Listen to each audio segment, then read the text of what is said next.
Halo sahabat Indo TV 86, apa kabar? Baik-baik saja, tentunya kali ini kita akan mendengarkan cerita alur film yang berjudul The Monster Killer. Sebelum kita lanjutkan, alangkah baiknya kita siapkan rokok dan kopinya agar lebih santai. Sang gadis tidak sengaja menemukan sebuah cermin. 2 menit kemudian terjadi hal aneh, yaitu saat ia membersihkan debu di cermin. Cermin tiba-tiba memancarkan cahaya, dan cahaya ini sangat terang. Kemudian menghilang dari tangan si gadis. Sang gadis perlahan-lahan tertidur. Tidak lama kemudian ia siuman. Di saat ia membuka pintu kamar, ia melihat sesuatu dan kaget. Kamarnya menjadi pondok jerami. Ia kemudian berlari melewati pintu lainnya. Setelah membukanya, pondok jerami itu menjadi dapur. Ia pun langsung membuka jendela. Hal ini masih seperti biasa. Kemudian ia keluar melalui jendela. Hal aneh pun terjadi lagi. Kali ini bukannya jatuh ke tanah tapi malah di atas atap rumah. Kemudian di luar hujan dan ada petir. Hal ini membuatnya ketakutan. Saat itu ia melihat ayahnya sendiri. Ia pun berteriak untuk meminta tolong. Tapi mau sekeras apapun ia berteriak, orang yang berada di luar pun tidak mendengarnya. Hanya melihat ekspresi mereka yang panik keluar masuk. Sang gadis pun mulai panik, melihat sekeluarga yang sibuk mencarinya. Kali ini ia berteriak tetap saja tidak ada yang memedulikan. Melihat caranya tidak berguna, ia pun memanjat ke atas. Lalu berhasil masuk ke dalam ruangan. Di saat ia ingin melewati pintu, sekelilingnya berubah menjadi dinding, untuk melarangnya keluar. Di sisi lain, ayahnya yang belum mendapatkan hasil. Di dalam mimpinya mendengar suara minta tolong anaknya. Ia pun terbangun, dan mulai mencari sekelilingnya. Tapi ia tidak mendengar apa-apa. Dan di saat suara guntur, sang gadis tiba-tiba muncul. Ayahnya pun berlari ke arahnya. Dia ingin memeluk anaknya. Tapi setelah mengulurkan tangan, anaknya menghilang. Pelayan rumah yang melihat kejadian ini pun pingsan. Dan seorang wanita yang berdiri di sampingnya mengatakan rumah ini kemungkinan ada energi jahat. Hal ini membuat sang ayah teringat dengan Wu Xin.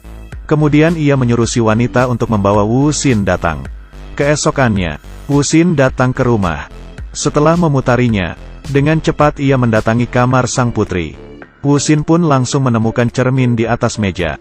Sang ayah mengatakan cermin itu adalah harta keluarganya. Karena semalam teman baiknya sangat ingin membelinya. Sang ayah pun menolaknya. Keduanya karena hal ini pun bercekcok. Lalu membuat cermin itu terjatuh dan pecah. Setelah kaca itu terjatuh, ditahan oleh Su Tao. Ternyata nama anaknya adalah Su Tao. Melihat barang keluarganya yang pecah, ia pun tidak tega untuk membuangnya. Kemudian ia menggabungkan pecahan cermin. Di saat ia meletakkan cermin di telapak tangannya, hal aneh itu pun terjadi. Setelah Wu Xin mengerti situasinya, ia tahu bahwa kehilangan Su Tao dan cermin ini ada hubungannya. Ia pun meneteskan darahnya ke atas cermin. Darah ini membuat Su Tao yang berteriak minta tolong. Dan Wu Xin menanyai situasi Su Tao. Mengetahui kamar Su Tao sekarang terjadi banjir. Di saat Su Tao mau tenggelam, Wu Xin menghapus darah di cermin. Kemudian kembali normal. Wu Xin menanyai Su Tao berada di mana. Ia mengatakan dia juga tidak tahu. Hanya saja tempatnya sama seperti dengan yang ia tinggal. Dan semua barang terbalik. Wu Xin panik. Lalu temannya pun datang. Liu Li mengatakan rahasia mengenai kaca tersebut ke Wu Xin.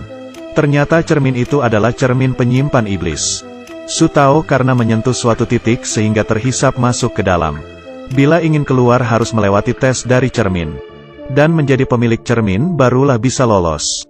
Mendengar itu, Wu Xin meminta Liu Li untuk membantunya mencari cara. Liu Li memiliki 2 sikat.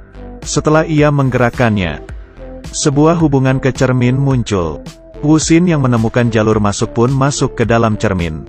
Setelah masuk ia mencari ke seluruh arah. Tapi sama sekali tidak ada keberadaan Su Tao. Kali ini Liu Li mengatakan, dia dan Su Tao di tempat yang berbeda. Tapi tidak peduli ada berapa banyak cermin. Pintu keluarnya hanya ada 1. Dengan mencari pintu keluar itu, maka kalian bisa keluar. Wu Xin yang mendengar hal itu pun meneteskan darahnya sebagai tanda. Untuk membantu Su Tao mencari jalan keluar. Su Tao mengikuti arahan Wu Xin. dengan cepat menemui pintu keluar. Setelah bertemu, ia mengatakan ke Su Tao pintu masuk ini adalah pintu keluar. Dengan lompat ke bawah maka kita akan bisa keluar. Su Tao yang mendengar hal ini merasa sedikit ketakutan. Wu Xin yang mengerti situasinya pun lompat duluan, lalu diikuti oleh Su Tao. Dengan begini Wu Xin dan Su Tao pun keluar dari cermin. Setelah pulang, Su Tao ingin mengucapkan terima kasih kepada Wu Xin dan memberikannya sejumlah uang, kemudian mengantarnya keluar. Di saat mereka jalan keluar, tiba-tiba ada suara laporan dari polisi. Saat melihat ke atas, pesawat Jepang datang, lalu melepaskan beberapa bom mengenai perumahan. Semuanya langsung panik. Wu Xin mendorong Su Tao, lalu ia sendiri ketinggalan. Hal ini membuat Su Tao berteriak.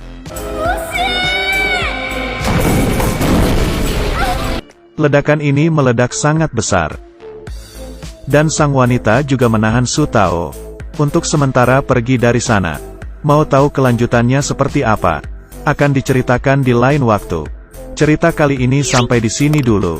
Teman-teman yang suka jangan lupa tinggalkan komentar dan juga tekan tombol sukanya. Kita ketemu lagi di selanjutnya.